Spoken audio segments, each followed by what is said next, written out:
আয় বৈষম্য বৃদ্ধি এবং চড়া মূল্যস্ফীতিতে নাকাল নিম্ন আয়ের মানুষ।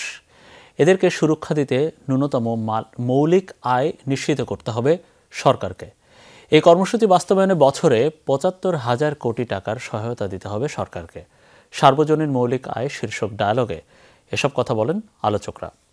দুর্নীতি এবং অপচয় বন্ধ হলে এই কর্মসূচি বাস্তবায়নে অর্থায়ন কোনো সমস্যা নয় বলেও মনে করেন তারা।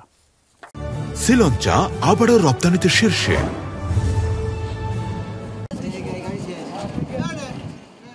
দারিদ্র্যসীমার নিচে দেশের প্রায় ২০% মানুষ, ঝুঁকিতে আছে আরও অনেকেই। দীর্ঘদিনের অপশাসনে বেড়েছে আয় বৈষম্য, নিত্যপণ্যের চড়া দামে নাকাল নিম্ন আয়ের এসব মানুষ। সিপিডির গবেষণা বলছে দেশের প্রায় ৩৬% পরিবার খেয়ে পরে বেঁচে থাকার লড়াইয়ে পিছিয়ে পড়ছে। এদের নিশ্চিত মৌলিক আয়ের সুরক্ষা দিতে পরিবার প্রতি মাসে ৪,৫৪০ টাকা সহায়তা দিতে হবে সরকারকে। এতে বরাদ্দ দিতে হবে বছরে ৭৫,০০০ কোটি টাকা। বাংলাদেশে যে উত্তরোত্তর যে বৈষম্য হচ্ছিল, আয় বৈষম্য, ভোগ বৈষম্য, সম্পদ বৈষম্য, সেইটার একটা বিরুদ্ধে একটা অবস্থান থেকে কিন্তু আজকের এই আলোচনাটাকে দেখতে হবে। বহুমাত্রিক দারিদ্র্যের বিবেচনার যে চিন্তাটা, সেই বহুমাত্রিক দারিদ্র্যের চিন্তাটাই এখানে প্রয়োগ করা হয়েছে।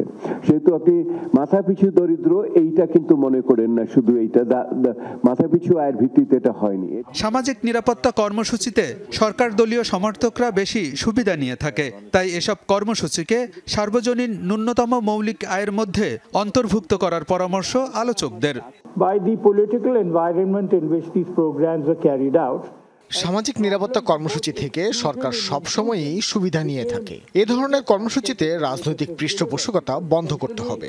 এমন মানসিকতা থেকে বের হতে না পারলে প্রকৃত ফল পাওয়া যাবে না।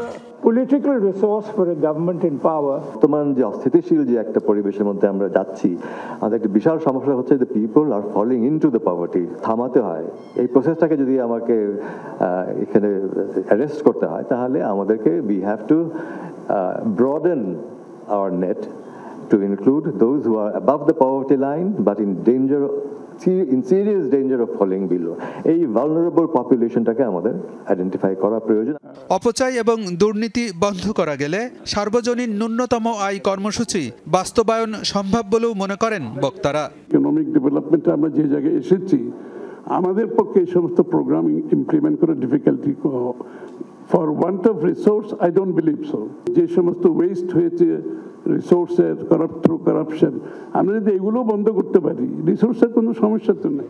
কল্যাণমূলক রাষ্ট্র বিবেচনায় সার্বজনীন স্বাস্থ্য সুরক্ষা এবং শিক্ষার কথাও বলেন বিএনপির এই নেতা। If you have a free health care, এখানে ডেলিভারি কিছু নাই। আলমগীর হোসেন, যমুনা নিউজ, ঢাকা।